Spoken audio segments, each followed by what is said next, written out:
Very pleased to be able to present this program and the publication today. I'm David Biet. I'm director of the Kennan Institute here at the Wilson Center. Today's program is brought to you by several programs at the center. In addition to the Kennan Institute, we have the Global Europe program and the Kennan Institute as co-sponsors. So for those of you who are unfamiliar with the center and for the webcast, I would like to give you a little background of the center. The Woodrow Wilson International Center for Scholars was founded in 1968 by an act of Congress as the official memorial to the 28th president, our only president with a PhD. And as the Washington Post reminded me this morning, the president who restarted the tradition of delivering the State of the Union address in person. John Adams had been the last president to do that before Wilson. The center is nonpartisan. We do not have a policy agenda, nor do we have a legislative agenda. At the center, we try to build bridges between the worlds of academia, business, and public policy by fostering independent research, open dialogue, and actionable ideas as we tackle the nation's problems and challenges. And within that, the Canada Institute works to increase awareness and knowledge about Canada and U.S.-Canadian relations among U.S. policymakers and opinion leaders. We focus our work primarily in three areas: energy and environment, borders and border security, and trade. And these issues often come together for us in our occasional studies of Arctic issues. So today's program and our publication grew out of a conference we held on July 12, 2012, called In Search of Arctic Energy. That conference discussed the changing nature of traditional oil supplies across the globe and the potential increased demand for Arctic energy. Speakers at that conference discussed the numerous challenges to pursuing anything in the Arctic, as well as the need for energy companies to assess community impact, social issues, and local benefits and concerns, in addition to applying the latest technology to reduce environmental risks to ensure the productive and responsible extraction of Arctic energy resources. Charles Emerson of Chatham House at that conference highlighted that there is not one Arctic, but rather many Arctics, and each has different topographies, environments, and varying levels of infrastructure investment.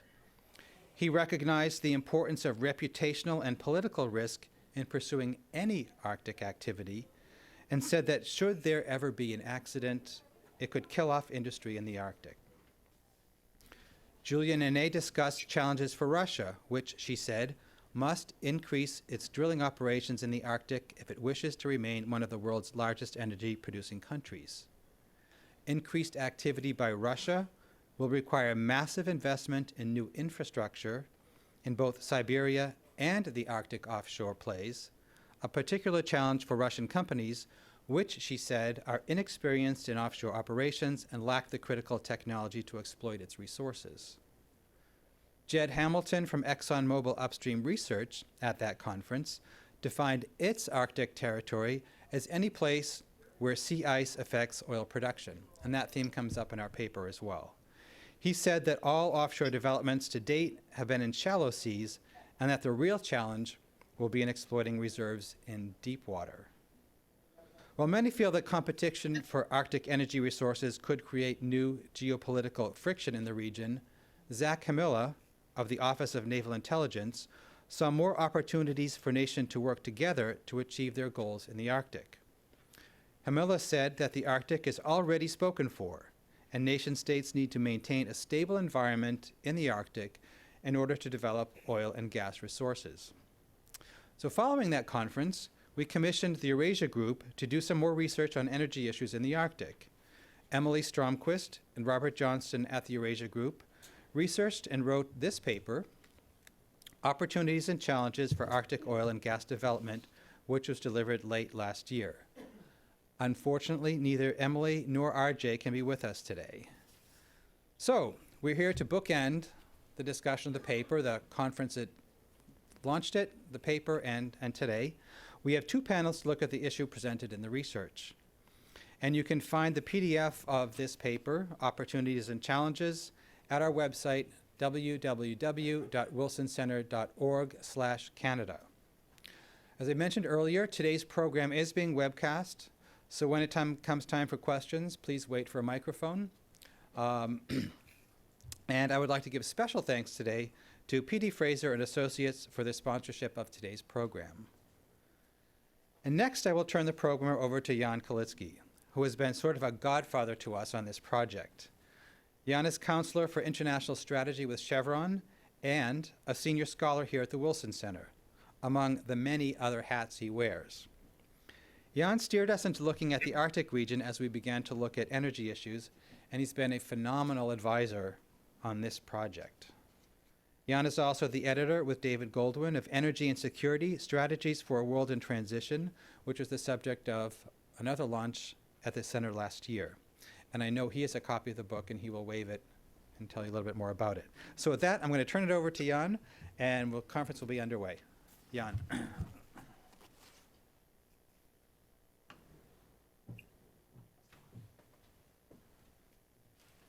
Well, thank you very much, David. It's a tremendous pleasure to be back here, and congratulations on the Arctic Energy Initiative that you have got well underway. And I also want to congratulate you. You know, it's so cold out there that it's absolutely the right kind of climate framework for this kind of topic to be discussed. So in any event, as David mentioned, I come here wearing a bunch of hats. One with Chevron and the other with the Wilson Center, which are relevant in the following sense. Under my Chevron hat, I should say that my colleague Bill Scott, who directs our Arctic Energy Center in Calgary, has been an enthusiastic supporter and commentator on the document that is being launched today. And he was looking forward very much to being with us, but unfortunately was hospitalized.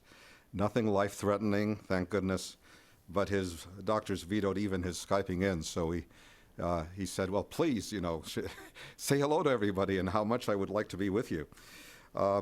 Under my Wilson Center hat, I want to commend David and the Institute for making energy a much bigger part of the center's activities, and it's really remarkable how much can be done if you connect energy issues with regional issues. And of course, it's not only North America, which is important, but Arctic, which involves a bunch of regions. And you were kind enough to mention the book. Since this is produced by the Wilson Center Press, as well as the Johns Hopkins University Press, I will shamelessly wave it in your direction, as Dan Jurgen did in our book launch. He said, everybody take a look at this and buy it from Amazon.com or Barnes & Noble or wherever you want. But it happens to be kind of relevant because, as David mentioned, there is a sensational article in there which Charles Emerson at Chatham House authored, and it's called The Arctic, Promise or Peril. And I think that captures quite a bit just in the title. And I might add also that one of our panelists here, Mike Herberg, whom you see smiling at us from the other side of the country, has a very good chapter relating to the Asian area, which Mike is a great expert on as well. But getting back to Charles, who is in Turkey, unfortunately, otherwise he'd be with us. He and I were talking, and David and he were talking. I was very much struck by what Charles had to say, and that is that we really need to balance the countervailing pressures of an extremely sensitive environment and also the energy development opportunities for a number of communities that are economically marginal in the far north. And then Charles reminds us that any move to actually develop this resource is not only that kind of challenge, but also it's has with it geopolitical implications, clearly, because of the countries involved, whether you're talking about the North American area or you're talking about Russia or going beyond that, even China and others are trying to be part of this because they recognize the opportunity of that resource. I might say also that in our book, we had a first edition in 2005, and we said, oh, it'll be very easy, we'll just update that. And then we realized that the world of energy really has changed, and that you cannot just blithely update anything. those who follow global energy will appreciate that this landscape has changed almost 180 degrees from that first edition in 2005. Just to mention a few examples, producers are becoming consumers. Consumers are becoming producers. North American production will soon rival that of Russia and Saudi Arabia. Who would have thought? And of course, the Arctic is opening up potentially, courtesy of climate change. And I think that Charles is right, that this is still a longer-term issue. It's not immediately upon us. Those who have ventured in that direction have found huge technical challenges, which will be, I'm sure, discussed here. But this is good news, too, because it gives us an opening to talk about how to do it right. I mean, it's not a this-year issue, in my view. Some people argue it's more like a 20-year issue, but we'll let the panel talk about that. So, you know, I think that this is a great time to have this conference. And from an academic, consulting, and industry perspective, I think this is a signal contribution, and I'm delighted to be a small part of it. So many thanks, David, and many thanks to the panelists, and I look forward to hearing what they have to say. Thank you.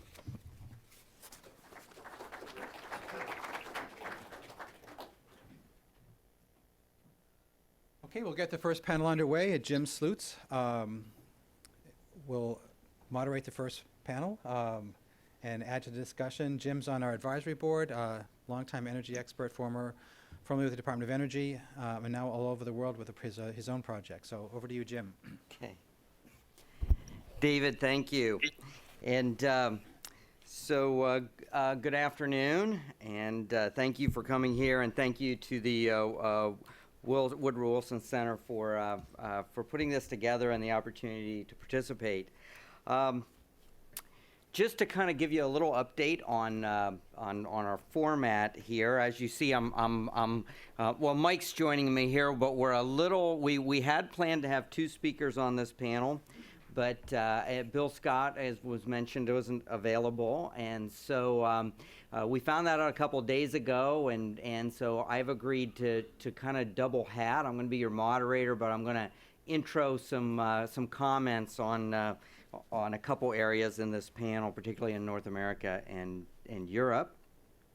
As you know, Mike is participating remotely, and Mike Herberg is an expert on Russia and Asia and that part of the world. I've known Mike for a number of years and participate with him through the National Bureau of Asia Research. We've worked on some projects together. So welcome, Mike. I will say with this panel and our format, I'll add to David about we will make some comments. Then in the kind of typical Wilson tradition, this is a dialogue as much as a presentation. So we'll look forward to your questions and your comments later in the panel. As I was preparing some notes, and I know Jan mentioned the weather, when you do a panel on something like the Arctic, it takes you back to some of your different visits to different places in the Arctic, and it prompted me to think about some cold days. And so I thought, well, gee, I wonder what the weather's like in a couple of those places that I've been, and I noticed that it's actually warmer. At least in Tromsø, it's warmer today. In Kaktovik, in Alaska, it's in the same range of temperatures, maybe a little colder wind chill, but still very cold, similar to what we have here. So, but I think what that highlights for us on an issue when we talk about policy, and this panel is about geopolitics, is that it's much easier to have policy discussions when everybody in the room has a shared frame of reference. And when we're dealing with something like the Arctic, we don't all have the same frame of reference because it's just an area that few people have experienced personally. Now, I know because you're here in this room, if we took a poll, there'd probably be a much higher than an average participation. But when you get to key policy members, makers, members of Congress, you just don't have that frame of reference. So I think these type of programs are very good for that, and hopefully we can use this program and the follow-on work to expand those views. So first of all, this panel is about geopolitics, and so I'm going to start, and then I'll hand off to Mike to talk about some of the Russia and Asia issues involving the Arctic. But I'm going to spend just a couple minutes talking about generally geopolitics and North America and Europe. First, like most policy issues, and when we look at policy and around energy and resource development, there's things tend to fall into three buckets: security, environmental stewardship, and then economic development. And that's true in the Arctic too. It's just maybe that some of the issues on those are, because of some of the challenges, become more extreme. But they do fall into that. There is great interest in Arctic issues in Washington. Recently, the Secretary of Energy has tasked the National Petroleum Council to do a study on Arctic research and what's needed. So that's an advisory body to the Secretary.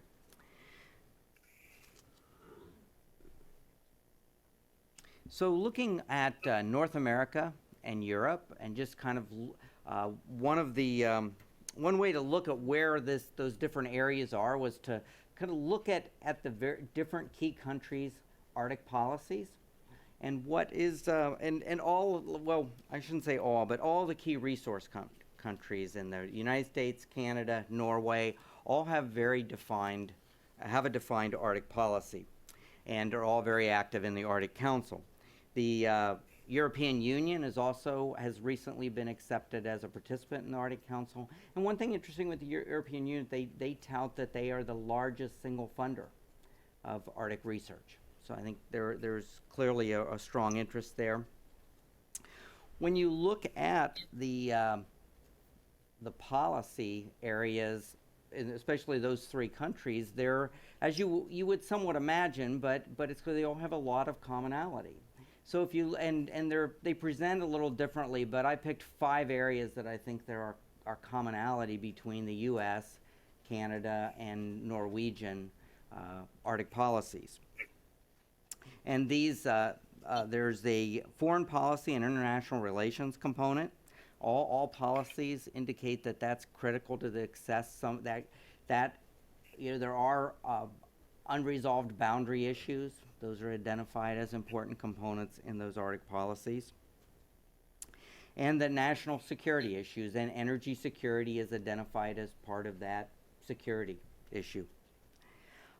All very strongly identify the need to advance science and the understanding of the Arctic, as well as advancing the technology needed to work in a whole variety of areas in the Arctic.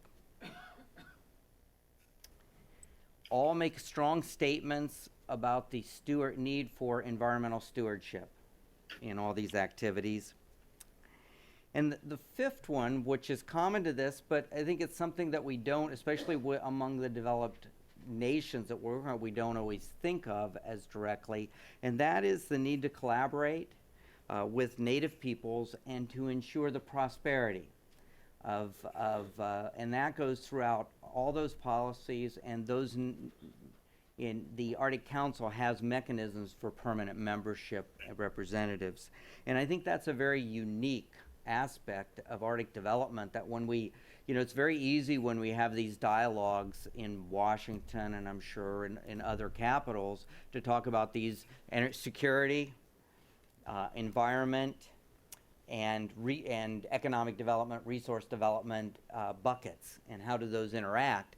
But this layer of these native peoples and native cultures, I think, is one that is probably difficult to get our arms around from a policy perspective. So I think it's important.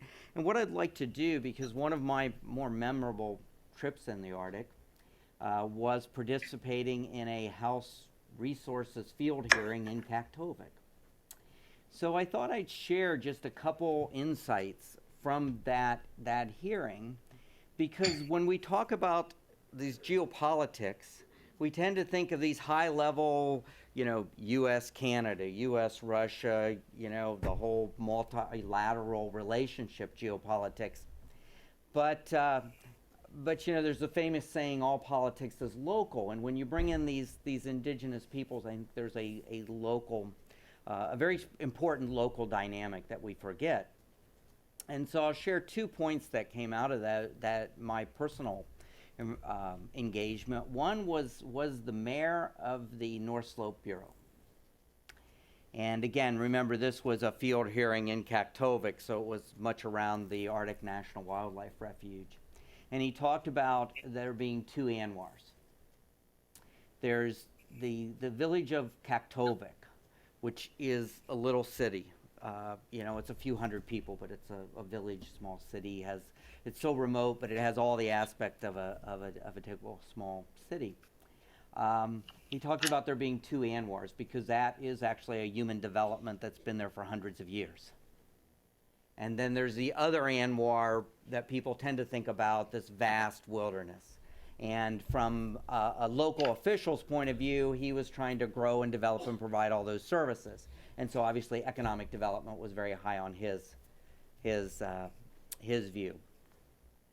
But the other insight on under appreciating this native culture issue came about from a mom who had 3 kids, and she talked about the challenges of raising these kids in Kaktovik. But one of the interesting issues that she raised was healthcare. And there's a clinic there with a nurse, but to do her annual, to take her kids to ensure they got their annual physical, she had to put them on a plane and fly them to Fairbanks. So that, you know, she had to have, it cost her about $2,500 to $3,000 just for the flight to get these kids for their annual physical. And it was a very personal view of, gee, I want to stay, I want to be part of this culture that I've grown up with, but I have to figure out the economics of making this work. So I think it, you know, it personalized this view when you see these high-level policies about not just of we have to balance these different components, but then of adding this component of growing and providing a quality of life for the people, the native and indigenous populations of these Arctic areas. And I thought that was, so I wanted to share that. It was meaningful to me, and again, in this interest of kind of trying to have a dialogue where we can you know, advance the conversation and the understanding. So I think we'll have plenty of time to expand this dialogue. There's some real interesting areas of interfacing on these technology areas with geopolitics, and we can advance, depending on the Q&A, we can get into those a little bit more perhaps. But I think now that's just kind of a summary, of kind of high level of some of the issues going on in the various North American, European policy. And I think I'll turn it over to Mike, and he can give us the kind of the view from Russia and Asia and some input on that. Mike, welcome. Thank you, Jim. Thank you. Can you all hear me fine? Is that video? Is the audio okay? Yeah, I think we're good. We're good, Mike. I think, can everybody hear Mike okay? Yep, we're good. Listen, thanks, Jim, and thanks to Jan for that nice introduction. It's true, Jim and I have worked together on a whole series of things through the group I work mostly with, the National Bureau of Asian Research, has been a great resource, a great participant in a lot of our programs, so it's always fun to be on the same panel with Jim. He's got this enormous range of knowledge about so many interesting things.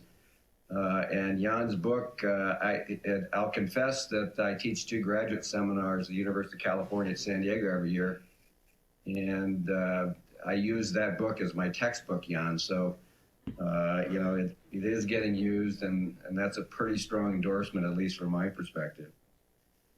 To talk about Russia and Asia in terms of the Arctic, obviously geography dictates that the 2 places are in very different kinds of relationships to the Arctic. But I think, you know, it broadly, you can think about the relationship between Russia and Asia in terms of the Arctic is largely complementary, you know, interest in the Arctic. Russia is oil and gas long, but faces some challenges to continue to build reserves and be able to be a supplier after 2020. But Russia's oil and gas long, Asia's oil and gas short, particularly Northeast Asia. So you have to the extent that the opening of the Arctic allows you to move energy from Russia, from the North Atlantic, potentially to Asia, instead of having to try to figure out ways to build 4,000, 5,000 mile pipelines across Eurasia to move that oil and gas to China and elsewhere in Asia, which is far more expensive than it is to put this stuff on a tanker if you can do that. So to the extent I think the Arctic opening is happening, the relationship between Russia and Asia is very complementary. And I think the benefits come earlier in terms of transport and being able to move Russian oil and gas resources to Asia.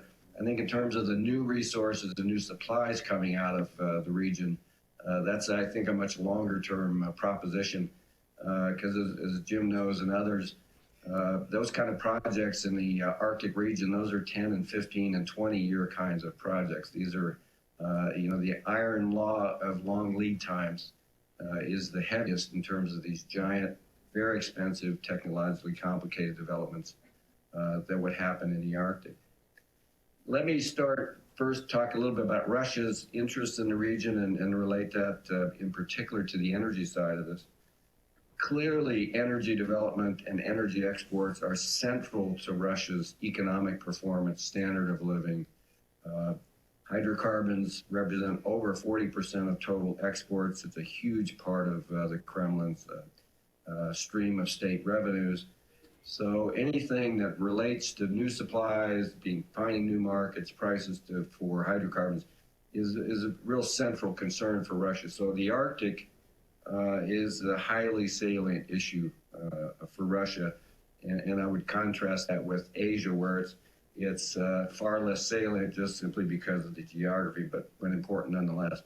Energy is critical to Russia's relationship with Europe because it's the largest outside oil supplier to Europe. It's the largest natural gas supplier to Europe, provides roughly a quarter of Europe's entire natural gas supply.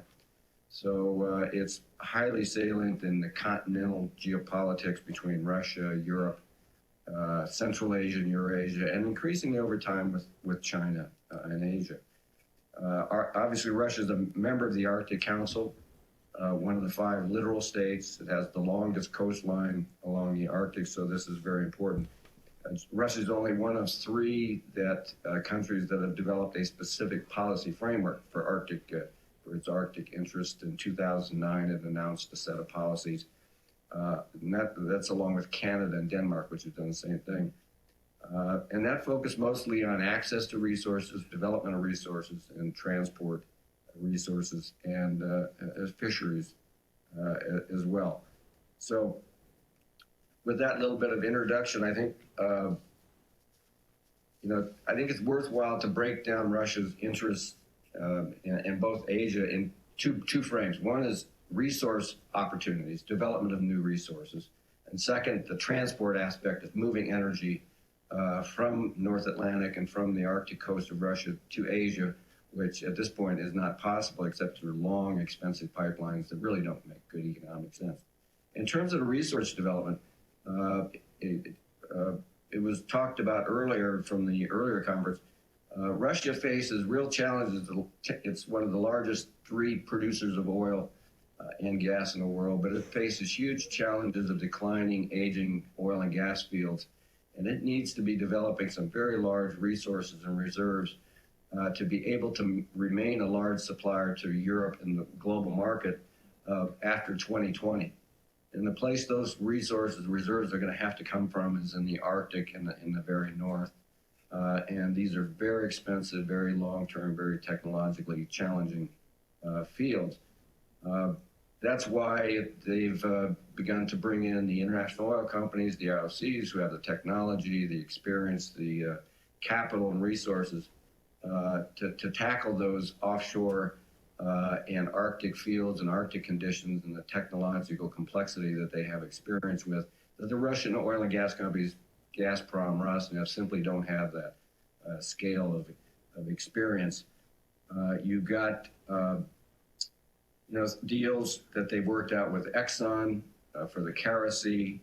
They worked out deals with Statoil, as well as Eni from Italy, the three major companies.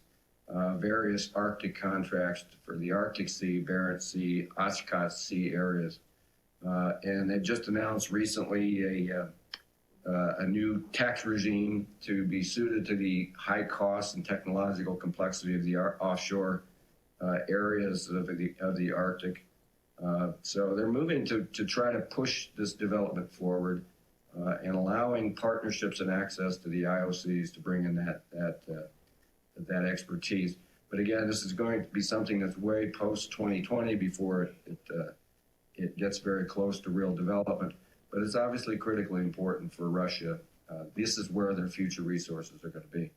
The other aspect of this, I think, is the more near-term set of issues and benefits, and that's transport of oil and gas from the northern Russian oil and gas fields, the potential to move those resources increasingly cost-effectively, both west and east. They're developing large LNG projects, the Yamal LNG project, for example, in the Yamal area. As the shipping lanes open, that LNG can go both west to Europe as another source of natural gas that bypass some of the issues of the pipelines that run through Ukraine and elsewhere to get gas to Europe. So it's another alternative bypass of gas supplies to Europe for Russia. But, and that's true as well for oil, the ability to potentially tanker oil from the West Siberia and the far north oil fields rather than through the pipeline routes to Europe. So for Europe, it gives Russia better alternatives to move oil and gas to Europe.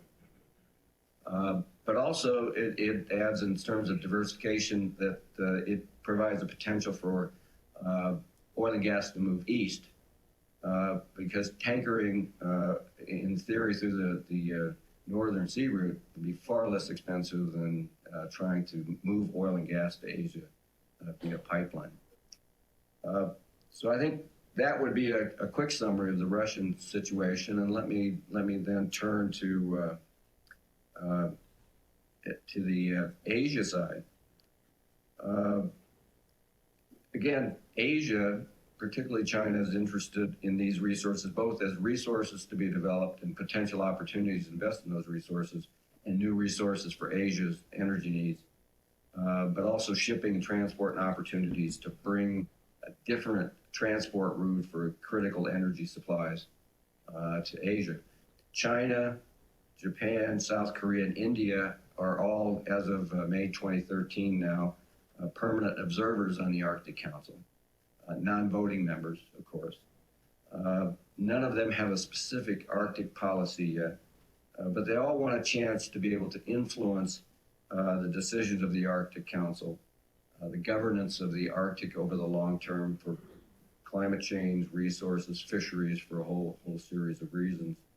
And even though they know they're Arctic outsiders, I think all four of those countries consider themselves Arctic stakeholders, that they have a vital stake in the governance of the Arctic, particularly energy, fisheries, resources, and transportation. Arctic stakeholders, I think, a good way to put it. China obviously has been the most active, most commented on, and given the large scale gravitational force of China, anything they do tends to get a great deal of scrutiny and attention. So we'll talk a little bit about China. As I said, they're interested in climate change issues that may come out of changes in the Arctic on their food production and extreme weather in China. That would be one. Secure access to Arctic shipping routes would be a second interest, and to strengthen China's ability to, as a non-Arctic state, to access Arctic resources and fishing waters. And they want to be an influence in the Arctic Council. I think they started off fairly strident back in 2007 in the way they approached this, reacting to Russia planting a flag in the seafloor under the Arctic polar cap. But I think they've stepped back a bit from that and tried to recognize that they have common interests with Russia, with other members of the Arctic Council, that maybe it's better to approach this in a more collaborative way than to see this as a geopolitical contest for control of the region. For China, I think it's both an interest in access to resources and as well as the potential for moving oil and gas from Russia and even the North Atlantic, Norway, elsewhere to Asia. A broader point, the Arctic opening feeds into Asia's serious energy security dilemma. And the very high on the strategic priority list across Northeast Asia. As most of you, I assume, know, Japan, 100% dependent on imported oil and LNG, has its own serious LNG issues, energy security issues coming out of the Fukushima, shutting down the nuclear power plants. South Korea, 100% import dependent, and it's effectively an island as well because North Korea stands between it and the Eurasian continent, so it's effectively an energy island. China getting now almost 60% of its oil imported, half of that roughly from the Middle East and other places. So for these Asian consumers, the notion of more resources coming out of the Arctic, oil and gas resources being developed, is an attractive notion of new supplies and alternative supplies to what's very heavy dependence on the Middle East. Japan and South Korea, for example, nearly 90% of their oil supplies come from the Middle East, which raises a whole set of issues of sea lanes and contentious and complicated and crowded sea lane issues and other things. So from that perspective, they see this as a valuable new source of oil and gas resources for the future. And also from the perspective of transportation routes, it's an alternative to some of these existing transportation routes. It also, the opening of the Arctic resources also plays into a more negative aspect of Asia's energy security issues, and that is the sense of competition amongst the key states, strategic rivals over control of access to energy supplies and control of energy transport routes. There's a highly competitive atmosphere nationally across the region amongst these big consumers and importers that feeds the existing strategic rivalries that are significant across the region. The most obvious case that we can see today is Japan and China, where energy plays some part in that growing and increasingly toxic strategic rivalry as each tries to secure its own energy supplies and worries about other countries in Asia, particularly China, potentially locking up a lot of supplies and sea routes, transportation routes out there. So that's the negative, I think, a layer of the approach towards the access to Arctic resources. You know, in a sense, the more China shows interest in the Arctic and the sea lanes coming out of there, the more the Japanese, South Koreans, and others get interested in it, simply because there's this fairly competitive atmosphere. In terms of specific supplies, the opportunities are to bring LNG, potentially from the Yamal Peninsula, from Russia, to Asia through the sea lanes. CNPC, the Chinese National Oil Company, has bought into a stake in the Yamal LNG Novatek Total project. It even allows the opportunity to bring resources from oil and gas from Norway, potentially Greenland in the future, and even the Atlantic Basin. It raises the opportunity to bring West Siberian oil production by tanker to Asia. Bringing that to Asia by pipelines, very difficult to do and very expensive. You cut enormous transport costs off if you can move that by tanker to Asia. And since Japan and Korea are essentially energy islands, tankering allows you to access those markets from the Russian side through the sea lanes of the Arctic, rather than through pipelines which don't really work, moving across the straits between the mainland and South Korea and Japan, which brings in issues of relying on pipelines that run through potentially China, pipelines that run through the far east of Russia. And Russia has not been very cooperative yet in terms of building the pipeline infrastructure to move significant amounts of oil and gas to Asia. There is a 600,000 barrel a day pipeline running from East Siberia to China and the Pacific coast now, but no major natural gas pipeline, which has been under negotiation for the last 15 years. That's something that makes good commercial sense, but it hasn't happened for a whole series of complicated reasons. So I think those are some of the key parameters geopolitically. I think if I try to step back a little bit, broadly speaking, I think it's a very complementary set of interests in terms of the Arctic opening, Russia being able to move energy, oil and gas to Asia more cost effectively, larger scale supplies. And from an Asian perspective, that means more supplies, more diversification of supplies, less dependence on the Middle East. So I hate this term, but it's that win-win, is mutual benefits to doing this. We all us geopolitical types tend to look at, well, let's find some conflicts here, let's find tensions. I think there's certainly some of those there, but fundamentally, I think these are very complementary interests in opening up the Arctic, particularly the sea lanes. So, Jim, with that, I think I'll stop and just sketched over a few issues, and let's see what the audience wants to talk about. Okay, Mike, thank you very much. A very great overview of the Russia perspective and Asia interest. And we talked about, again, in the opening a little bit on all these different competing policy areas. So are there some comments or questions? Mike and I will be happy to take questions or entertain comments. I would ask a couple things. I'd ask just to remind you what David's mentioned is to wait for the microphone so that everyone on the webcast can hear.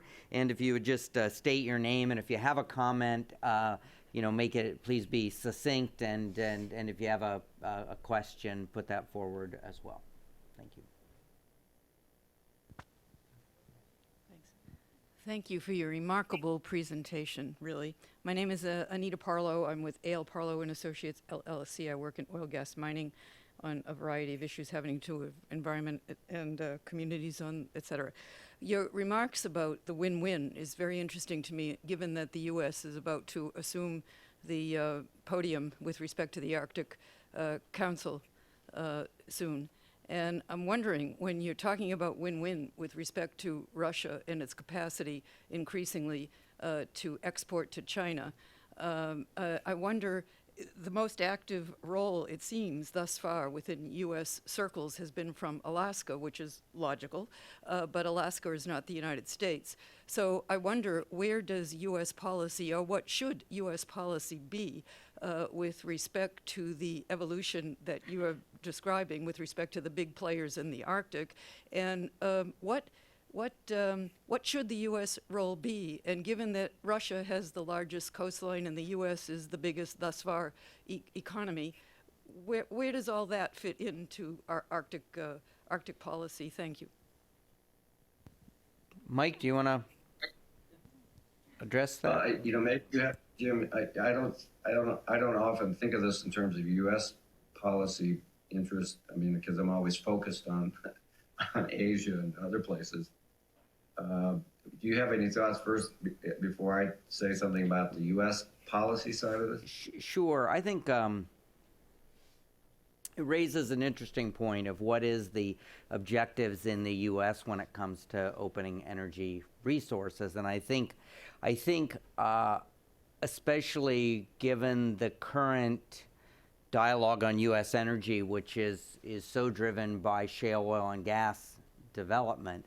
But I think it's very easy, particularly in the policy world, to think in this in a very static way that we're using shale now and we'll use something else, and that's really not. The world's much more dynamic than that. If you look at our energy, yes, shale plays an important role, but as does offshore, and deep water plays a role. So So there's all these sources, they come in on different times, and I think that's why we need to be, open and to Arctic development as well. And I think it doesn't, again, it's going to, Arctic, we recognize is going to take a lot of time, but it's going to be somewhat incremental.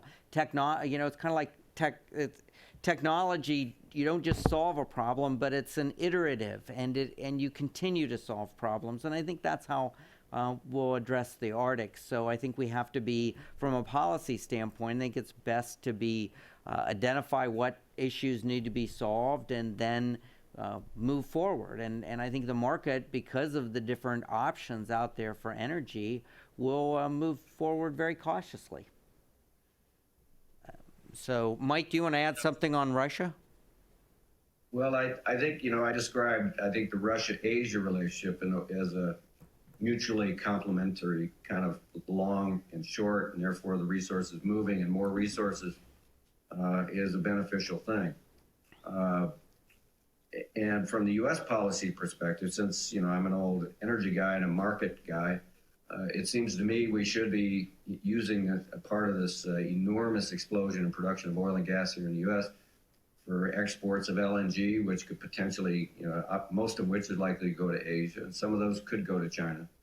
We're obviously moving closer to a debate nationally about the idea of exporting crude oil as crude oil production rises and the market for light and medium and heavy crudes shifts. So I think we're heading towards another dialogue about, how much energy should the U.S. be exporting? Again, most of which would probably be going to Asia. If I were to take a more cynical view, and certainly some people would think of it this way, to the extent that Russia becomes a bigger supplier to Europe of both oil and gas, that obviously increases its potential diplomatic leverage that comes from being a very, very large oil and gas supplier to Europe. And there are many people that are concerned about European dependence on Russian gas, in particular for core to their supplies, the high price for Russian gas, and the potential for that to be used for diplomatic leverage. The people in Brussels that worry about that, although not necessarily in the national capitals. There's also a layer of this in terms of the Russia-China relationship. The flow of oil and gas from Russia to China, obviously, the growth in that would be good for China and good for Russia.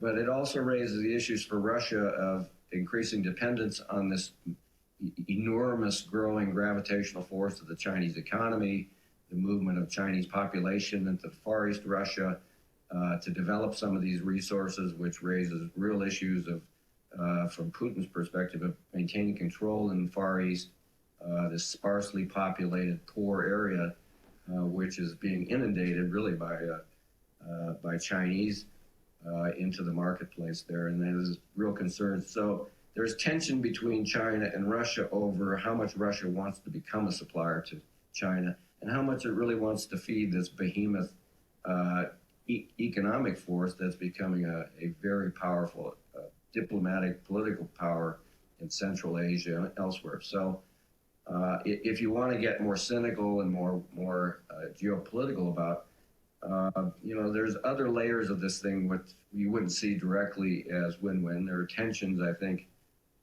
in how far Russia becomes a supplier to these other areas. But in energy terms, I think the underlying set of interests are very complementary to the extent we can navigate some of the geopolitical relationships and make sure that Russia doesn't use its growing market force for diplomatic leverage. Yeah, thanks, Mike. Let me just have, before I go to another question, just one other point. I think it's important to acknowledge that we talk about this Arctic energy like it's a new thing, and in the United States, we've been producing Arctic energy for over 4 decades, I believe now, and so that's important. Let me just add another issue, because in that answering the last question, we mentioned shale oil and gas, and it's those, some of that technology doesn't just, once it's developed, it just doesn't stay in one place. The whole idea of reducing the footprint of drilling rigs was largely pioneered in Alaska. The whole multi-well drilling pads that are now the way that we reduce the footprint of shale oil and gas development were pioneered in Alaska a couple decades ago. So there's this evolving technology and evolving, you know, from onshore to offshore. So from what we've already figured out to higher levels of complexity. So, yes. Yeah, thank you. I'm Ed Barry with the Sustainable World Initiative. Given that this isn't the Wilson Center for Unquestioned Acceptance of Existing Development Paradigms, let me ask a bit of a more provocative question, and that is, are we questioning whether or not we should actually be producing this kind of fossil energy from the Arctic? I mean, given the additional costs, the higher costs, the environmental risks, the climate forcing risks, does your work actually question the upfront issue of should we be producing it as opposed to maybe investing in clean energy alternatives? Thank you. Well, I'll start that, and then I'll hand it off to Mike a little bit. I think there's this whole Arctic development. There is that type of question is I think relevant, and I think there are a couple of different ways to look at that. Should there be a policy mechanism as to where that should be driven, or to what extent should the market play a role in driving some of those issues? I think this particular forum is about the challenges around energy, and that's why it's very focused on the specific dynamics of energy in this forum, just to share with that. But what you're asking, and I think the other that brings into this question of environmental stewardship and technology, is when do you know that you can do it safe enough to mitigate potential environmental impact, which is part of the key question that's out there, which is maybe it's not exactly the same question you're asking of should you develop it at all, but I think it's in that same continuum of questions. Mike, did you have anything to add on that? I think that's the Arctic is probably a place where this issue of whether you can safely develop hydrocarbons, as well as should you be doing it at all.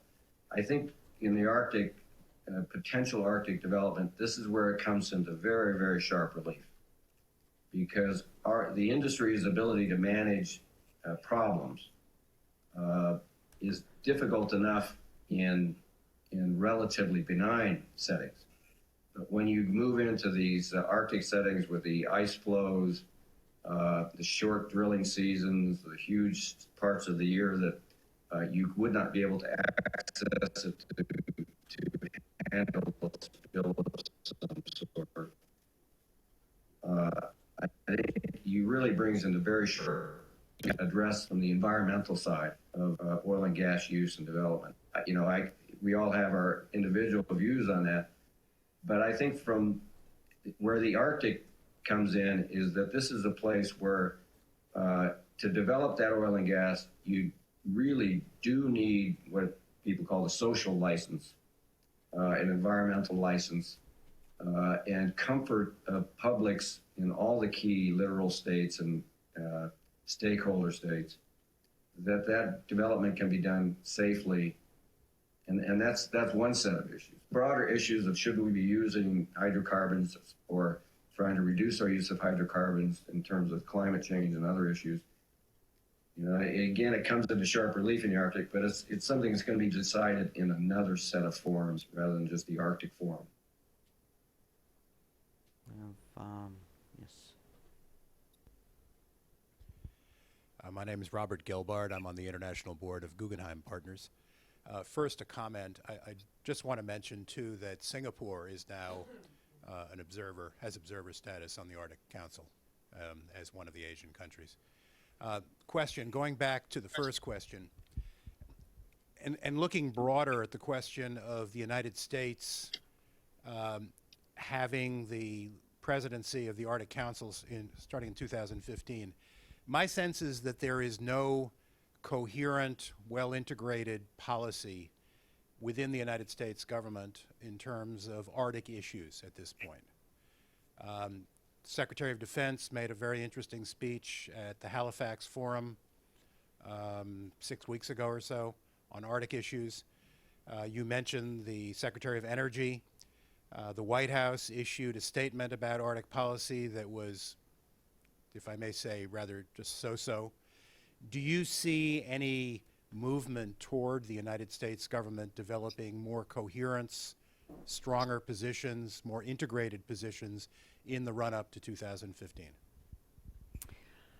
You know, that's probably a question you need to ask for somebody that's currently in the U.S. government, not past. But one of the probably benefits, and just having been in those senior roles in government in the past, when the U.S. agrees to chair something like the Arctic, it tends to be a motivator to drive those policy positions. I will agree with you on the fact that if you read through, at least if you do a little side-by-side comparison with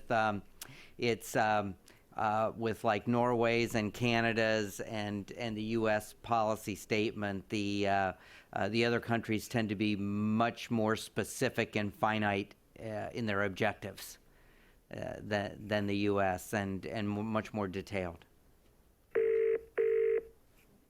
Did we lose? I think we lost Mike on the call, but I'll tell you, I think we have time for one more kind of question comment while we're waiting for Mike. Are you back? Okay. I'll tell you what. Let's do this.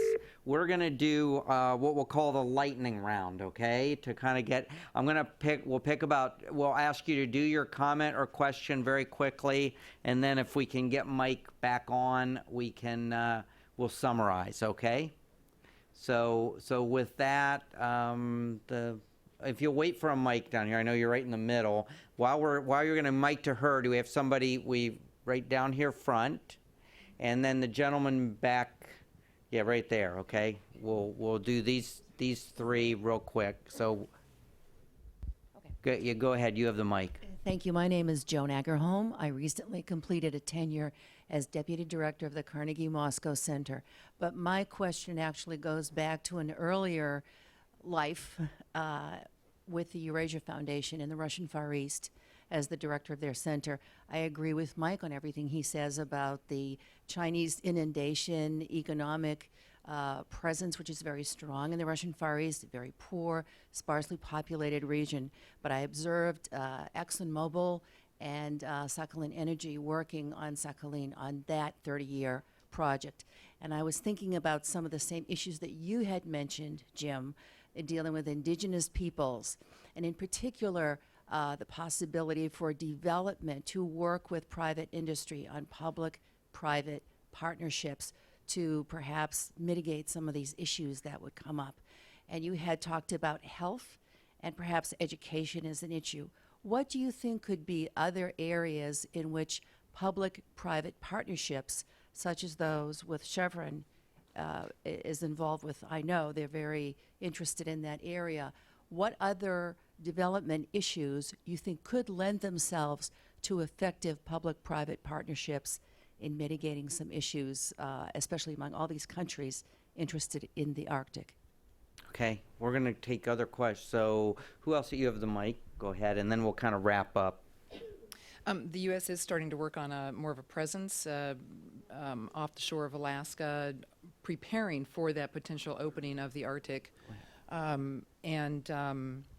The tricky fine line is working towards the positive proactive, rather a competitive reactive.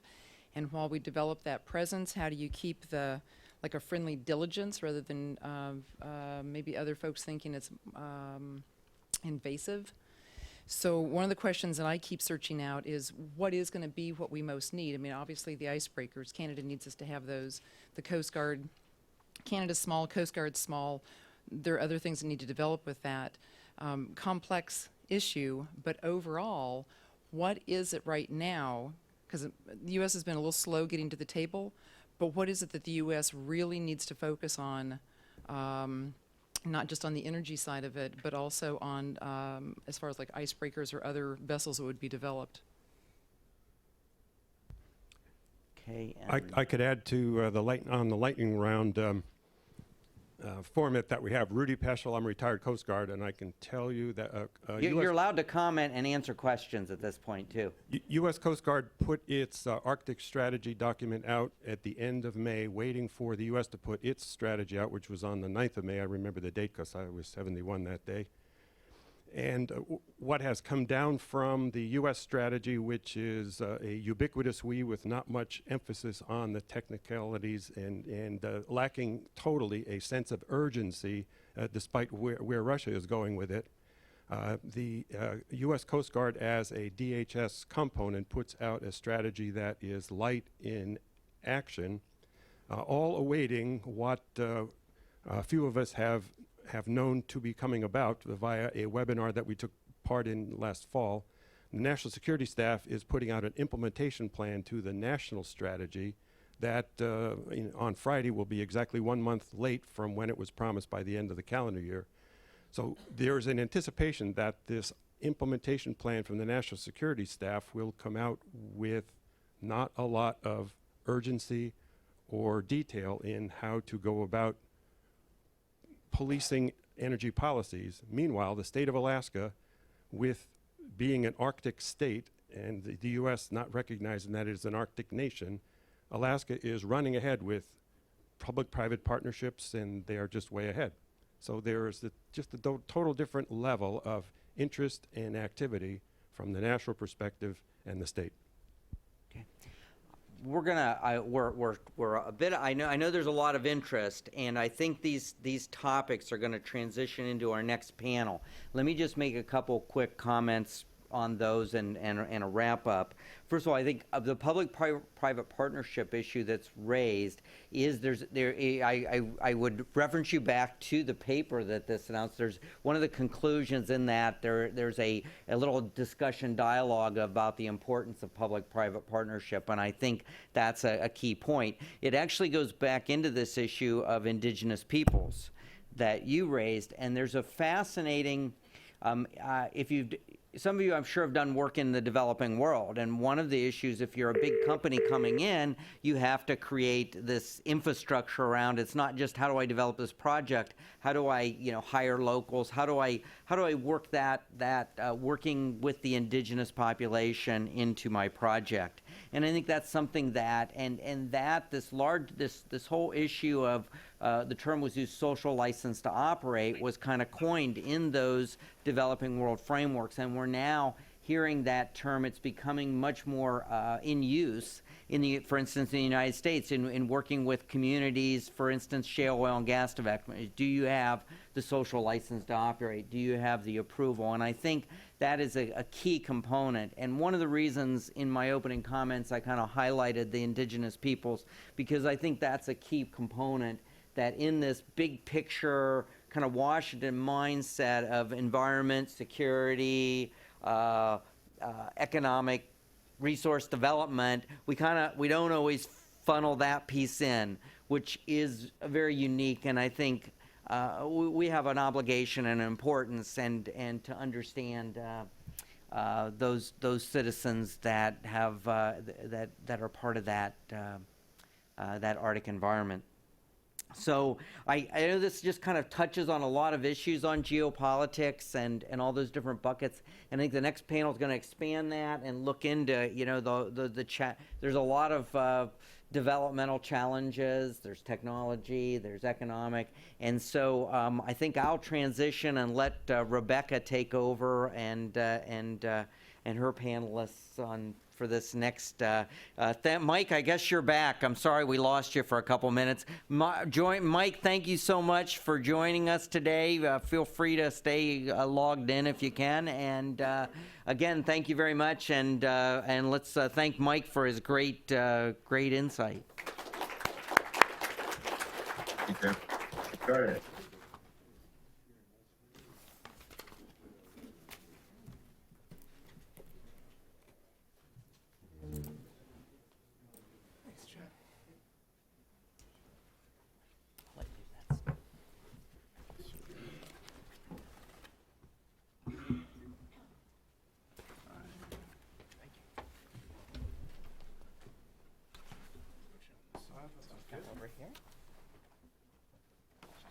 follow my name.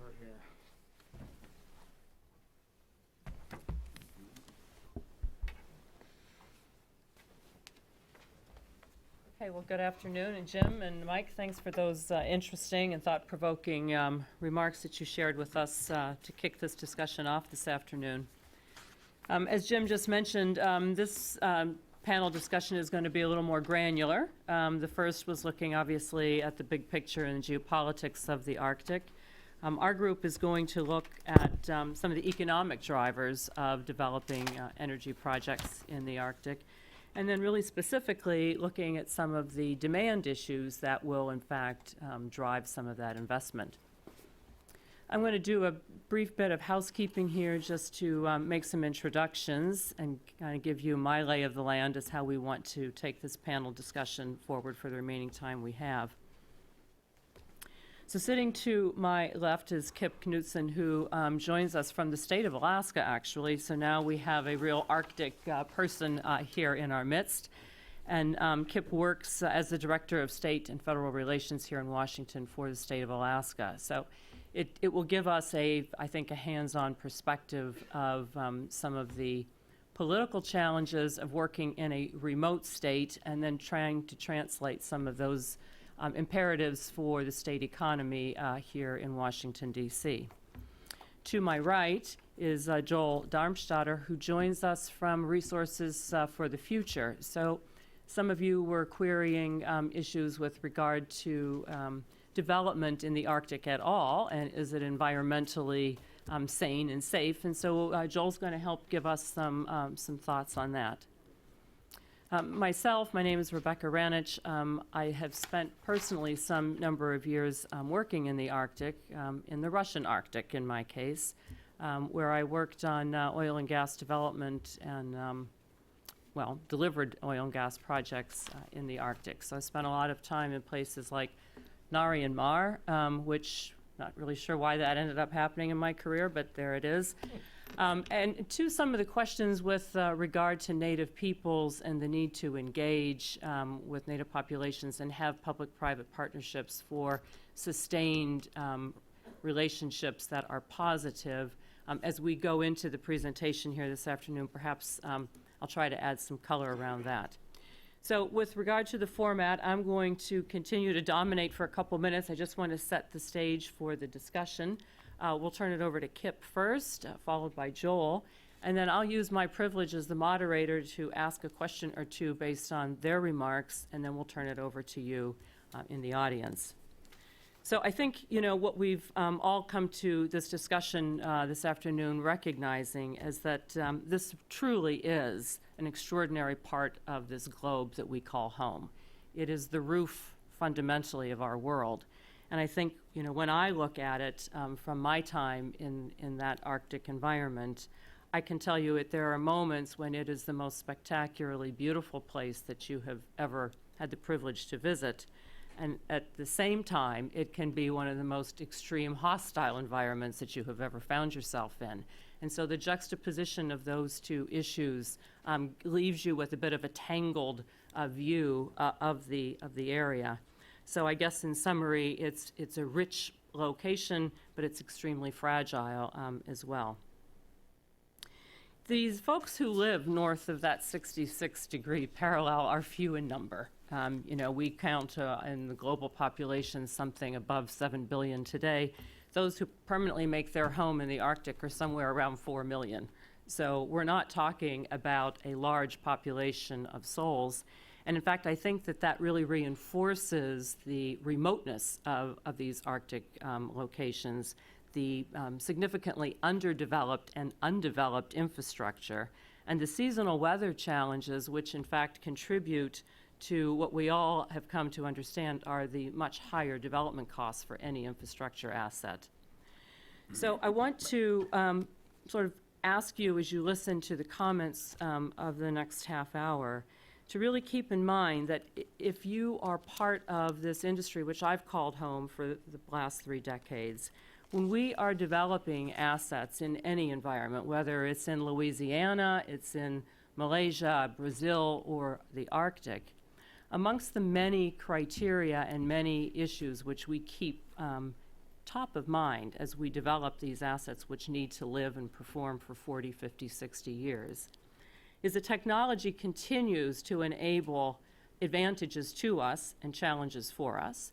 If you look at the last decade, 2000 energy outlook from the United States did not incorporate the substantial volumes of shale gas that we enjoy today, which have been transformational. So as you look at this discussion and this part of the world, understand that technology may in fact have a vitally significant role in the next decade. Demand. One of the questions of the last panel was, why are we developing this? Do we need this?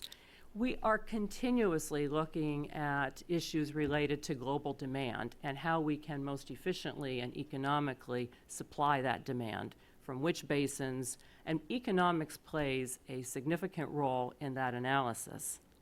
We look at the geopolitics and world events that will continue to either disrupt or enable many of these developments, and the Arctic will increasingly become a laser focus of those conversations. And finally, the investment economics around any of these development projects is continuously impacted by changing business models. And so take a step back today here in the United States and look at the way the U.S. power sector is changing before our very eyes, and understand the business models of the future in energy may very well look very different in 2030 than they do today in 2014. So with that kind of gentle reminder to keep your ears glued to some singular points, Kip, I'll turn it over to you. Okay, thank you. Well, the disadvantage for the Arctic delay in this is that I had a month to write down notes, so let's see if I can keep this to 5 minutes or less. A couple of my cross-country ski buddies back in Anchorage asked me to ask you all, please return their polar vortex. They're ready for it to. It's destroyed all the ski trails in Anchorage. So, but we're getting used to it. There was a little less panic this morning. It seems like a little snow on the ground. Everybody seemed like it worked out okay. So, see how easy it is to live in the Arctic. So I'll just ask, how many of you have traveled above the Arctic Circle anywhere in the globe? Yeah, that's maybe a majority of the group. That's very good.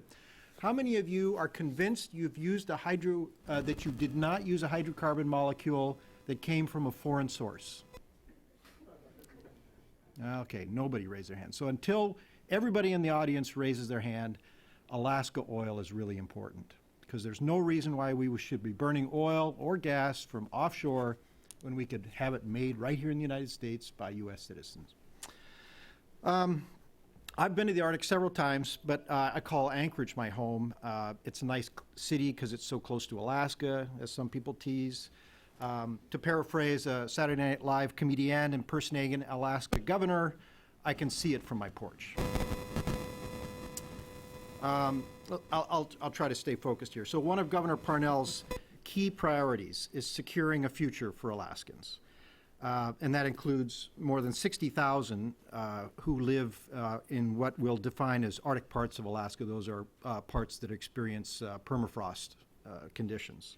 So it's a lot of people for a state that has 700,000 people. That's a big constituency for the governor. There are some fundamental must-haves while he is trying to secure that future, and we don't spend a lot of time talking about this because they're givens in the state of Alaska. The first is we have to protect the environment of our stunningly beautiful state. This is, we probably don't spend enough time. I think there's a lot of people in the United States and around the world think we all drive D9 Caterpillars around the state and are looking to develop at all costs, but really every one of us lives in that state because it's beautiful, because there's fish in the river, there's moose in the ponds, and we want to continue to enjoy that untrammeled wilderness. That's one of the reasons people are attracted to the state. And the second, it was in my notes, you guys didn't bring it, but the governor has to have social license. As we're securing the future and as he's coming up with economic activity, the people that are near that economic activity, they have to approve, they have to sign off. It's not unanimous, never will be. We're a very contentious group up in Alaska. We argue and fight a lot, but eventually we work through the differences and move on. Arctic oil and gas help build our state and our nation, quite frankly, and will be essential to the governor's goal of securing the future. Alaska has been in the Arctic oil and gas business longer than our nation has been engaged in human spaceflight. So when President Kennedy was still in command of PT 109, there were USGS geologists poking around on the North Slope looking for oil. Their oil seeps had been known there since the teens. In World War II, oil started to become more central in our geopolitical minds, so everybody started looking. By the time President Kennedy challenged the nation to go to the moon, there were already folks up engaged in drilling programs on the North Slope. So we've been in the Arctic oil business a long time.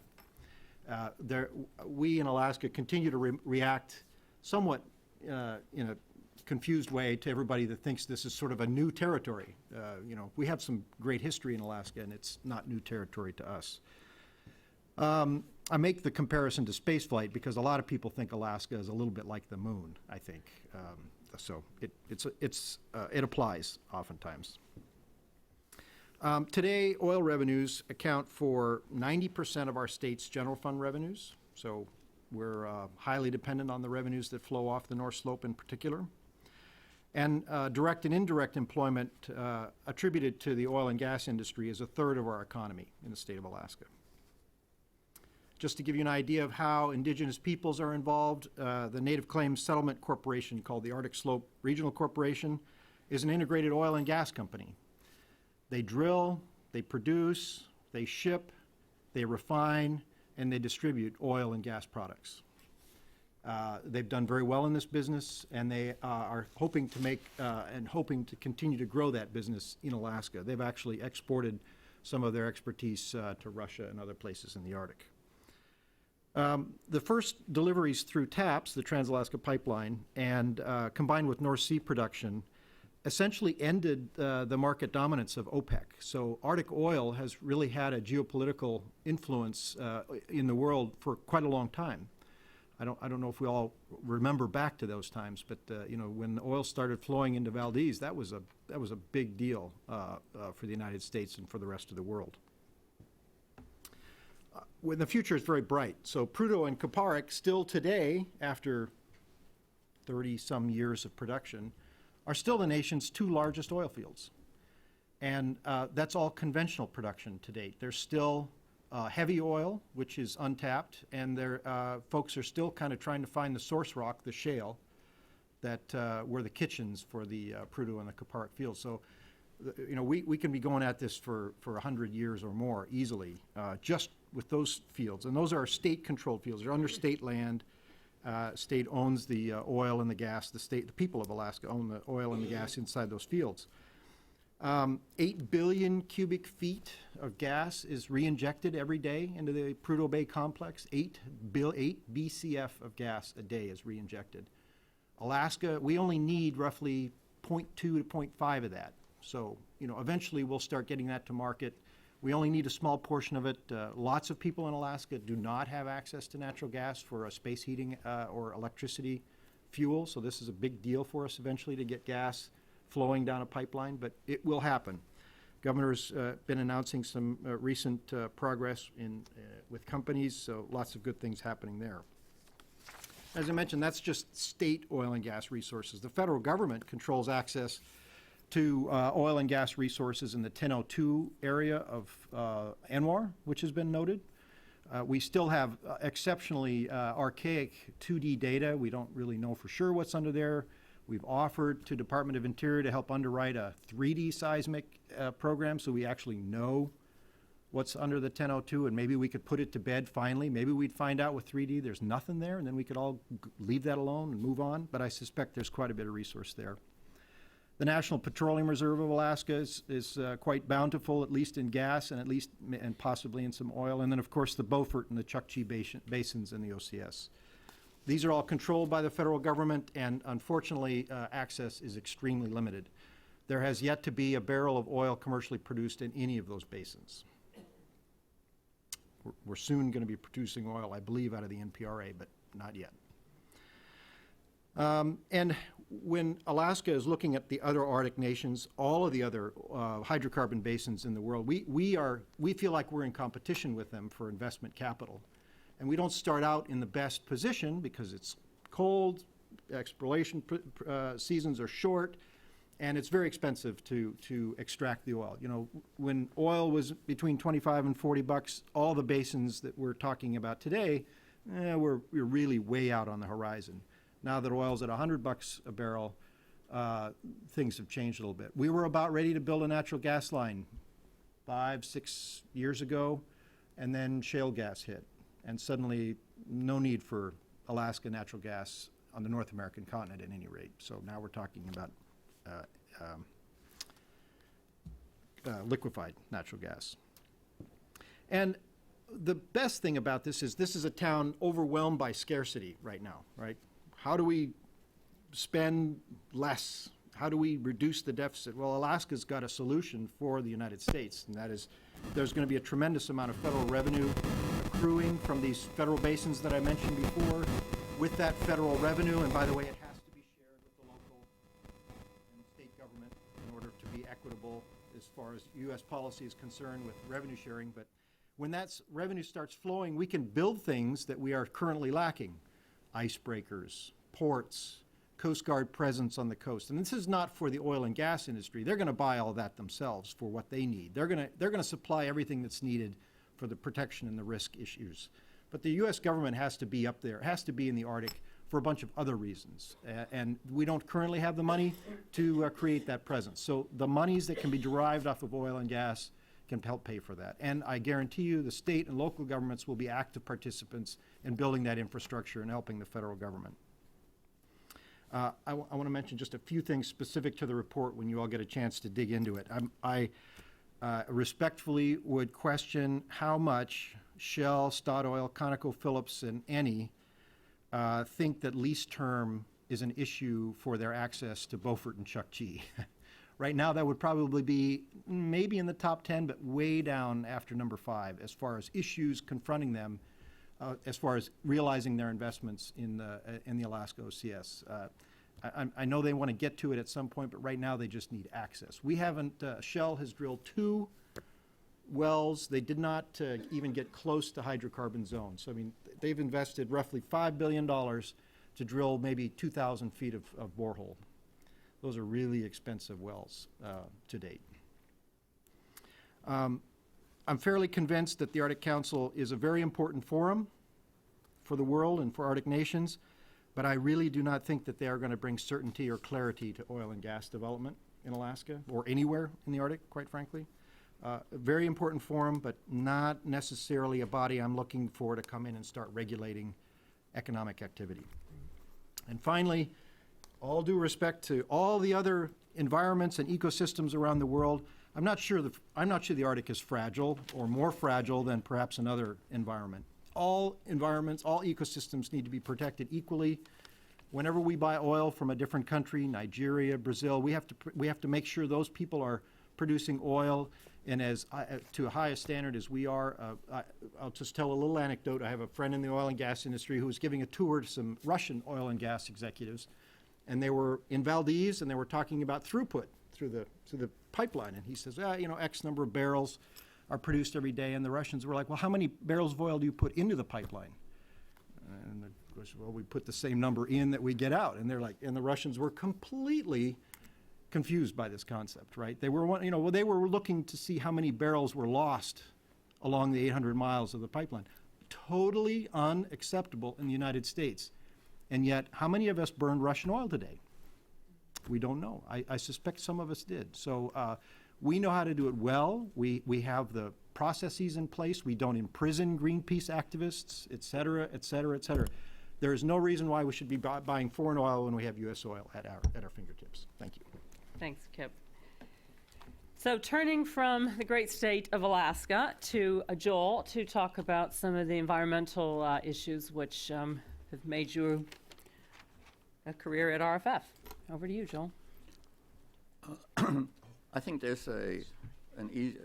Let me first of all read the very first sentence in this document prepared by the Eurasia Group, which reads, as climate change, I don't even have to read the entire first sentence, just one half of it. Okay.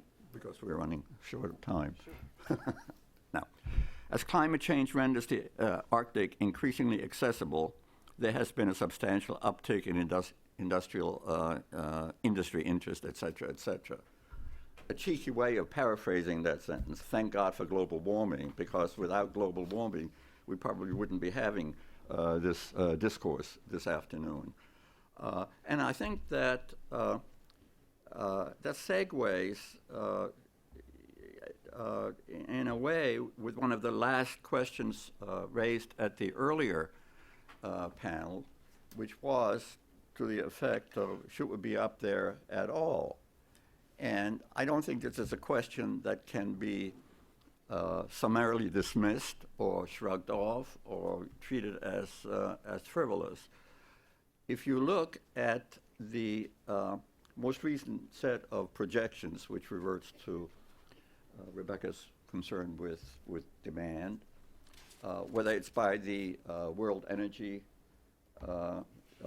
by the International Energy Organization in Paris under its most recent World Energy Outlook, or if you look at our EIA, International Energy Outlook, also the most recent, you find facts, you find projections that, if not, that at the very least concentrate one's mind and very closely related to the question raised by the gentleman a little bit earlier. Both of these efforts look ahead to the year 2035, okay? So about 25 years from now, something like that. The International Energy Outlook of our Department of Energy's EIA sees, with regard to the staying power of fossil energy in the world, declining from an 84% share in the year 2013, last year, to one of 79% in 2040. Of course, these would need to be broken down from an environmental standpoint of how much of the how much is accounted for by coal, which retains a substantial amount of substantial weight in continental Europe, particularly Eastern Europe, in certain Asian countries, India, Indonesia. The World Energy Outlook, also published within the last couple of years, also looks, our IEO looks ahead to 2040. The World Energy Outlook, Paris-based International Energy Agency, looks ahead to 2035. And they present us with three trajectories over these several next decades. The one that they essentially, or in effect, dismiss out of hand is what is called their current policies scenario, which is sort of a business as usual look at the future. And that has fossil energy, sort of current policies continued over the next several decades, has a fossil energy declining from 82% within the last year or so to 80% in the year 2035. And this they essentially render as literally unacceptable. So they have discarded this sort of business as usual way of looking at the future to one that they label a new policies scenario. This is no longer the sort of essential median look at what's ahead, but it is a way of projecting that internalizes a number of environmental initiatives that are not now in the works. And even with this new policies scenario, instead of fossil energy sustained at 80%, just down from 82%, this new policy scenario gets us down to 76%. And this is barely acceptable from within the mindset of the International Energy Agency. And so then they proceed to something which is undoubtedly vastly more arguable. And they call this the 450 scenario.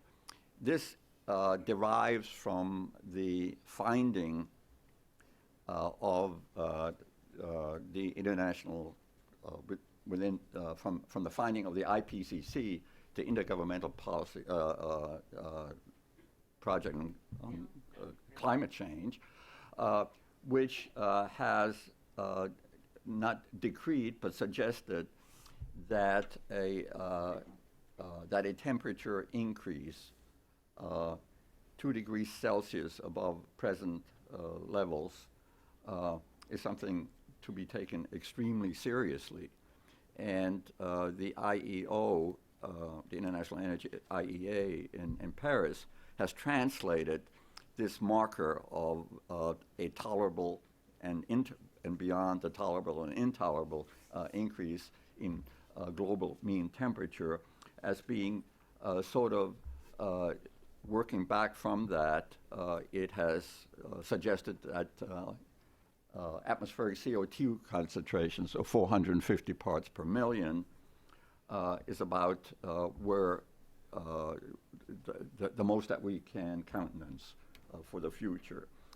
And that would, in working through what this means in terms of energy demand, would get us down to a fossil fuel share in the year 2035 of 64%. Now, clearly, when we're talking about the Arctic, we're talking about undiscovered, discoverable energy resources, oil and gas resources, which would only add, if they materialize, to this carbon burden that is foreseen in these projections. So I think, again, it is not a frivolous tack to suggest that the question that was asked earlier, should we or should we not, is a reasonable one. One answer to the question is a wonky answer, and that is to say, what are you assuming about our ability to sequester or to control the emissions of carbon dioxide? And we have not moved very far. The Europeans have moved only slightly further than we have in terms of imposing limits on emissions of CO2.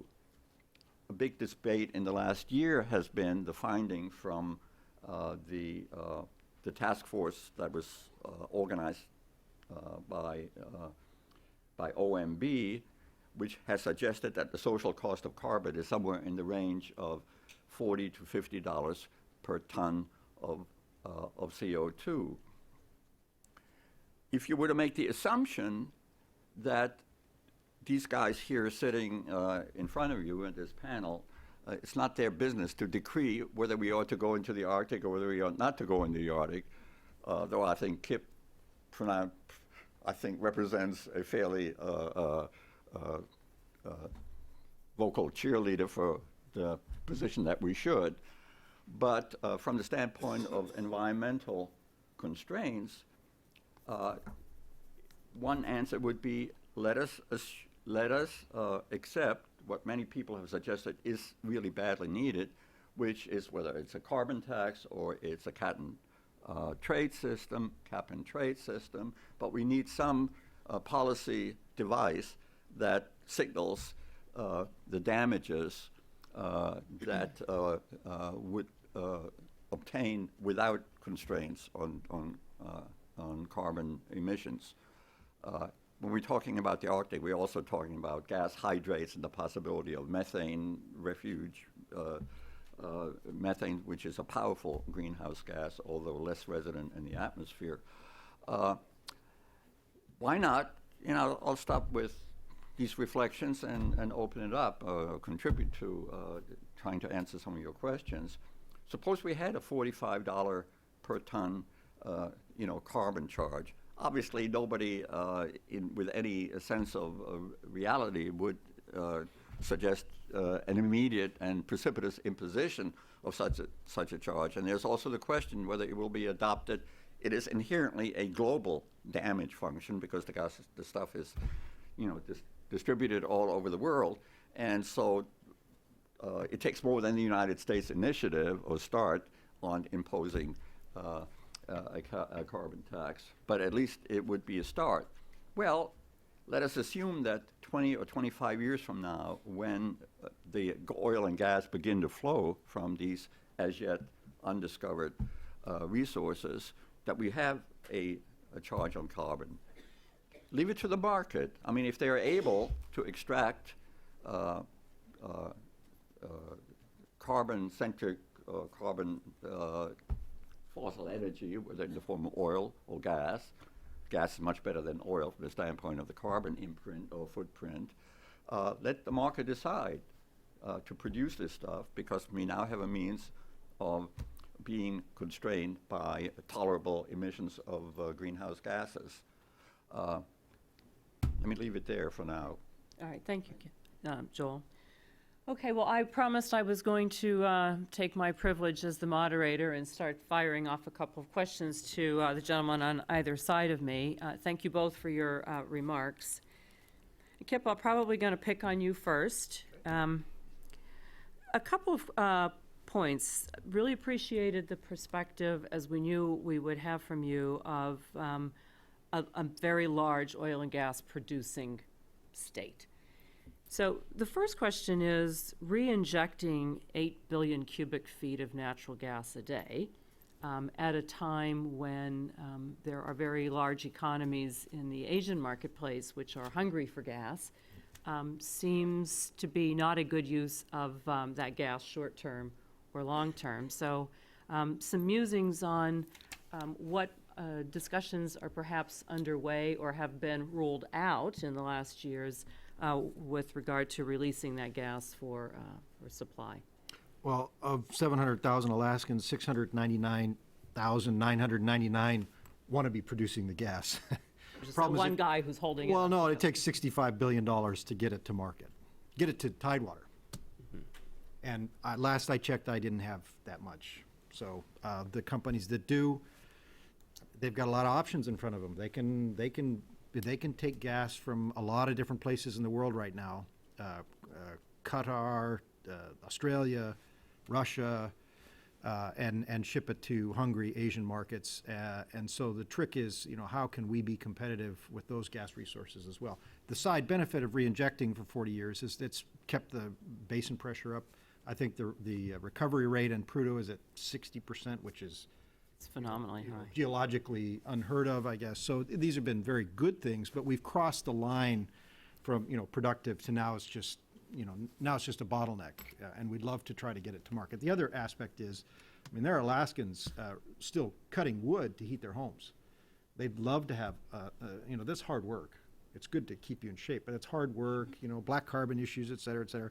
They'd love to have a little natural gas or propane to heat their homes, and so just for energy for Americans, we'd love to have better access to those molecules as well. Yeah, and I think that answer is a very insightful one about these couple of points that I mentioned before I turned over to our panelists, and that is, if you are in this global oil and gas business, you are always looking at different investment opportunities, the technologies, and the demand markets that you will be supplying.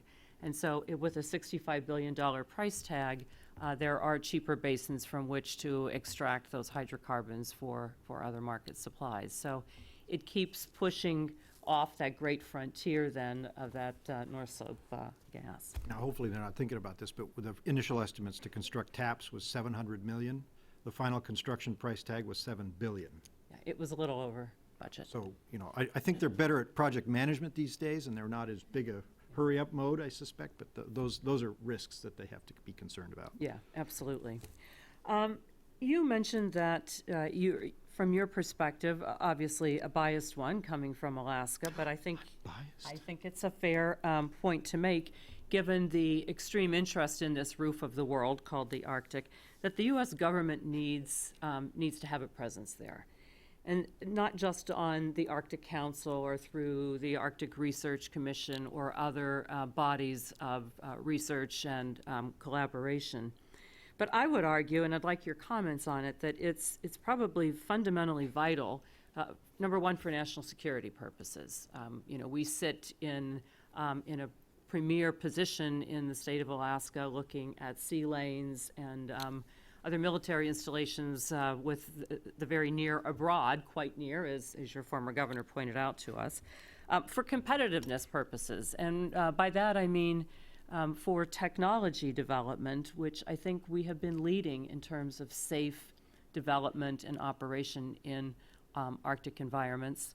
Again, from my own pages in Russia, I know that we trained a good number of the Russian engineers and surveyors and mechanics and the like in Alaska before we brought them back to put them to work on our projects. And the University of Alaska and other great institutions in the state added greatly to that building up of capability. And then the third I'd like for you to remark on is just economic stability, not just for Alaska, but for the Arctic writ large. So if you'll take a couple of minutes. Well, the U.S. government had a laser focus on the Arctic from 1945 till 1990-ish, because that's where apocalypse was going to come from. We have distance early warning sites, we have White Alice sites, we have Air Force bases and runways sprinkled all throughout the Arctic in Alaska. We had tremendous investments in mapping the the seafloor underneath the Arctic Ocean. Submarines running all over the place. I mean, every Alaskan's got an experience about being out on the ice pack when the submarine comes up through and, resupplies, et cetera. So we had a tremendous focus on the Arctic, knew tons about it, did all kinds of things up there. Didn't clean up the mess after they were done, by the way, but had all kinds of activity in the Arctic. And then it was like a Rip Van Winkle moment. So everybody went to sleep, and then 20, 25 years later, everybody's awakened and says, oh my goodness, the Arctic, what an amazing place this is. So I can't quite explain it, because the apocalypse was no longer going to come raining down on us. It was probably easy for the federal government to lose track.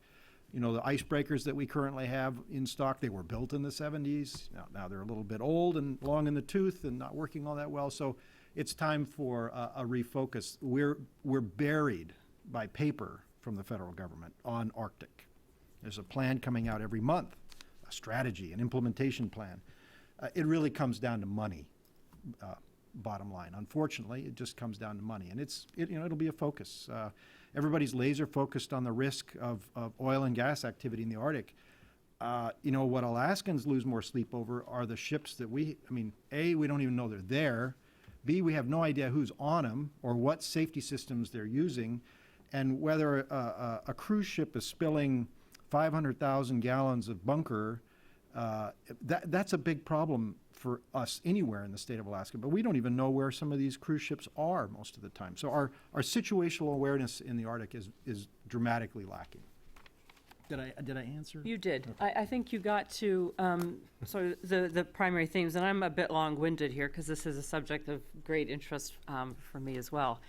Joel, I guess your comments, I think, really ring to some points that concern all of us around what sometimes probably feels like a cavalier attitude here in the United States about our determination to continue life business as usual, burning fossil fuels to our heart's content to continue to power our economy.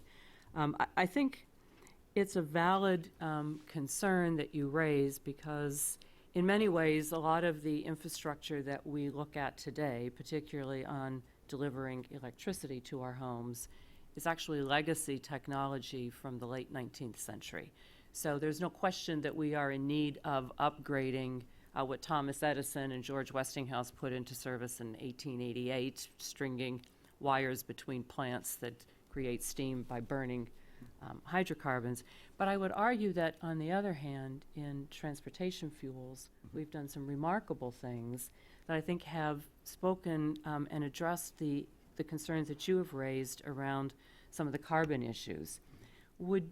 Could you give us a couple of comments on, with the development and rapid deployment in today's society of new technology that is really helping us burn these hydrocarbons much more cleanly and efficiently, do you see in the not distant future, and I'm talking within 10 years, some promise for a more carbon responsible economy continuing to use hydrocarbons? Yes, I mean, the short answer is yes. And the question is really not whether to eliminate fossil energy altogether, but rather to wind it down slowly over decades. There's a lot of talk about gas as a bridge fuel, right? Which is immediately, of course, attacked by the environmental community and was in the last couple of days as being unacceptable. Yes, I mean, I think the opportunities for vastly increased efficiency is clearly there. I mean, often it gets embroiled immediately in political, games playing. So the meek step of suggesting that maybe the incandescent lamp has reached its, I mean, talk about, Thomas Edison and Right, well, there he is, 1888, has reached, sort of the limits of its ability to enhance our welfare. And, the move to LEDs, rancorous debate, on the floor of Congress Right. about this is overreach. I think some of those things are going to happen one way or another without simply autonomously. Maybe a bit of a nudge from the federal government, but that will happen. It's happened in partly through creative thinking by entrepreneurs in the transportation field, and it is likely to continue maybe more dramatically than we've seen so far in other energy using sort of systems and appliances. Well, I think that's a very positive and optimistic note from which we can turn to the audience to ask for questions or comments from their patient selves. Thanks. My name's Thomas Grindley. Have Arctic energy resources been fully estimated at this time? What proportion of world resources does this amount to? And which countries possess the largest reserves? Kip, perhaps you want to respond to that, at least from the Alaska basin. Well, I tell you, the federal government, what they know, what the USGS estimates are they're based on ancient technology, 2D in most cases, fairly limited 2D with lots of extrapolation. So I'm not sure what they're worth. I mean, they're I don't know, they're crayon drawings versus your LCD TV. They're very inaccurate as far as I can tell. And a company that was going to go invest and drill would acquire 3D before they did anything, 3D seismic. So, but the estimates I've heard, it's like a quarter of the world's hydrocarbon resource exists in the Arctic, roughly. Yeah, I think that's kind of the generally accepted percentage share of global hydrocarbons. But to the point, it's expensive to go into that environment and shoot the proper seismic to get more accurate. So I think we're probably talking more in the probable reserve range than we are in the proven with, any sense of real confidence. And I downplay, it's not that hard. It's very hard to get through the permitting process or to have the leadership will to want to acquire the data, to know what we, the U.S. people, have dominion over. Kip, did I hear you say a question? Did you question the utility of the USGS or the validity of the USGS estimates? No, I'm not questioning the validity, but it's based on a data acquisition process that's steamship technology. Yeah, it hasn't been updated, I don't think. in a Still while. 2D stuff gathered in the 70s and 80s. Other questions? Yeah, here in the front. Yeah, Ethan Goffman from Sustainability, Science Practice and Policy. I don't know if you know Bill McKibben's article on global warming's mathematics, and it's one of a number of different analysis, and there's different numbers, but we can only use maybe 30% of proven global fossil fuel reserves, or basically the planet won't be habitable by humans as we know it. So if you're talking about actually exploiting all these reserves in the Arctic, you're going to go beyond that number. Unless you can talk China into not exploiting any of their coal and all these other countries into not exploiting their own energy. So if you're talking about thinking in a 25 to 30 year plus time frame, building the infrastructure to exploit all these fossil fuels, it does seem we're not going to have a habitable planet, regardless of how much more energy efficiency we're making all of our appliances and cars and whatever. So, I mean, why are we continuing to assume that we're going to need to develop fossil fuels to this extent in the future? Well, I don't think anybody says. You state as a fact the presumption that we are going to use every, sort of molecule of hydrocarbons that is embedded in the oil sands of Canada or in the under the ocean in the Arctic. It's an if-then kind of logic, which I myself don't find particularly persuasive. I mean, I read the article by Bill McKibben that was given a large amount of space in Politico a couple of days ago, and he operates under the assumption, which I think you have voiced and seem to empathize with, that the fact that it's there means that it's going to be used. And I suggested earlier in my wonky pointing to policy devices that can, substantially qualify that assumption and perhaps render it almost pointless. The fact that it's there in Alberta doesn't mean that that we're bound to find ourselves using it. So I think that the thing to do is to whether we have in place both a mindset and institutional capacity to look at these questions that McKibben raises and others, less radically disposed than he, where they're willing to look at the implications of continued use of one or another kind of a fuel, and whether we then are prepared to employ, sort of the policy instruments that can change the outlook. Now, it's wonky because it makes an assumption about our willingness to deploy policies that maybe economists and policy analysts have found to be entirely tractable. But they are based often on time scales that take us not merely 25 years into the future, but maybe 50 or 60 years into the future.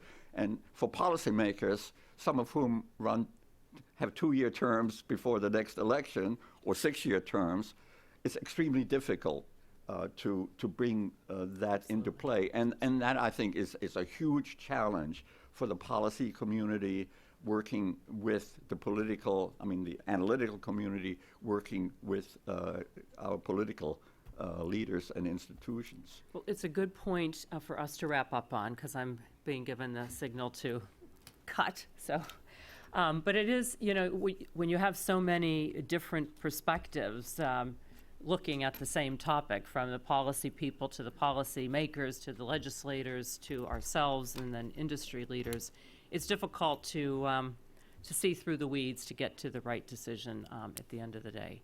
So I'll thank you all for your patience and your attention this afternoon, and hope you stay warm this evening. Thanks.